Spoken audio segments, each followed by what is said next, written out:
I haven't seen this stuff in years. The last time I saw any clip from Real World was 2006. Like, It's gonna be good. yeah, like. Hey friends, it's Karamo from Netflix's Queer Eye, and I'm about to take a trip down memory lane and watch clips from my season of The Real World. I have not seen this in at least 15 years. I'm a little nervous. My name's Karamo. I'm 23 and I'm from Houston, Oh my Texas. gosh, I took the closet doors off of that apartment. A little sex appeal out there, so fun. Oh my gosh. I didn't own that basketball. I had to go find it from someone. About to go pick up a roommate at the Philadelphia Art Oh, Museum. Mel, she and I are still close. She is actually a phenomenal teacher and just had a little baby girl. I love Mel. But I always was pissed off that they made me run up those stairs. Like to this day. Jeans and these high heels and this cute little tank top. So I'm like, oh, okay, we got a supermodel roommate. Oh my gosh, no wonder they thought I was straight because I was over here flirting with girls to the camera. I'm so gay. Why were those clothes so baggy? I did love a cute jacket. That jacket was cute. Oh my gosh, MJ, I have not seen that man since I moved out the house. That house, I remember walking in and thinking to myself, there's a tree in my living room. What in the world? We finally have them all. Oh, Shavonda, she's still fine to this day. And I'm not flirting. Asking me about me and Sean's relationship. Oh my gosh, I remember this day. I wasn't hiding my sexuality. I've been very clear. I've been open and out since I was 15. I say, oh, so you date interracially? Oh my He gosh. says- That hairline was everything though. I love the reaction. Okay. No way. So it's her dead ass. So it's always like the biggest. You know what? To this day, I still feel like a producer sent Willie over in the moment for that because I was like, how did I just say I'm gay and then all of a sudden like the other gay roommate come in? Oh my gosh, that moment, I still remember feeling like this is a moment where people are gonna get to see someone who they've never seen. They've only seen on Real World, white guys who are openly gay, and this is the moment they're gonna get to see African-American guy that is openly gay, who loves being black, that is all about hip hop culture. I mean, look how baggy those clothes are. I blame every hip hop artist in 2001 to 2007 for my clothes being that baggy. I'm mad at you. Oh, the scene. I already know the scene. This is the famous balcony scene. This is Philly, baby. Those were my boys, and they were so oblivious. This was all what happened in early 2000s. Like, people were not exposed to the LGBT community as they needed to be. Literally, these two white guys swore because I had a fitted hat on and my clothes were baggy that I was straight. And a lot of people still think that. Let me tell y'all something. People who are part of the LGBT community look every way. So stop judging based on clothes. So have you been to gay clubs before? Yeah. Yeah? Yeah. All the time. Yeah. You're not. Are you homosexual? Yeah, I'm gay. I would had never no have guessed. clue. I would never have guessed. Yeah.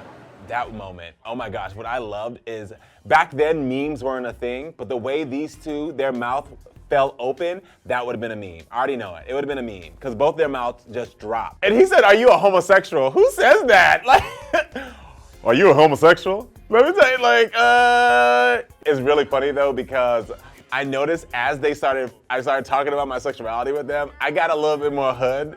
All of a sudden I started saying ain't. I'm like, I don't normally say ain't, but in that moment I was like, what, you ain't gonna have a problem with me? See, that's the toxic part of my masculinity was coming out right there. Like, I gotta assert myself, like to show you that I'm more of a man. And I don't do that anymore. Like, if I tell you I'm gay, girl, and you don't like it, move on. This moment, like seriously, was probably a critical moment in my 20s. I mean, obviously nowadays we see so many young African Americans on Facebook who are being harassed by the police for no reason. They're losing their lives by the hands of police. It's still a discussion that is still going on. And in that moment, the world got to see me being harassed for no reason. The police surrounding me, telling me that I had a gun. I was upset. But what made me more upset was that these two white men who I consider my friends kept telling me that I was overreacting. Oh my gosh, that's so mean. Anytime someone gets on my nerves, I say, don't touch me. And I'm like, move back. These type of things you don't understand. They are now But taking don't me. push. But just calm, breathe. No, but Yo, listen, just go get breathe landed. for a I'm second. done. I don't want to talk about this right now. Trust me. I don't want to talk about this. Trust me. With all these cops in my face, I don't want to talk about this right now. You're yelling. You're yelling right. What I'm in a club chilling, dancing. Somebody made a prank call. No, go get Landon and we'll talk later. Yes, this is the thing. What I've learned about communication is that when someone says to you that I'm not in a space to clearly articulate what I'm feeling, it's not your job to continue to pressure them because you want to have the conversation. Find a moment for you both to talk, for you to have a conversation when you both can speak and hear each other and listen empathetically. That's something I didn't know back then. It was like, you gonna talk when I want to talk, and vice versa. My roommates didn't know it either. It's funny, watching this with a different lens, seeing him chase after me showed that he cared about me more than I thought he did in that moment. Because in my mind, I remember this scene as they stayed at the club and I was all by myself, and he was actually running behind me so that he could learn. But I was just so upset that there was nothing. I should have been upset about that do-rag and not the clubs. I still don't understand who let me go out in the club with a white do-rag. What was wrong with me? I know this is a serious moment, but I'm really like, that do-rag looked like somebody's auntie stocking that they cut, and like a white do-rag is never a look. That was a real moment that was captured, and I think that's what was so special about The Real World, is that you actually got to see young people experiencing what we all go through. It's about seeing like what happens when someone who is African American feels triggered, attacked. What happens when a female feels attacked? I was proud of that moment because I was not only able to speak up for myself, but I was able to lend a voice to so many people of color who felt like their experiences were never validated, never seen on TV, and they were able to see themselves through me. Part of scenes like that is why I still have a career today and why people still support my career, either black or white.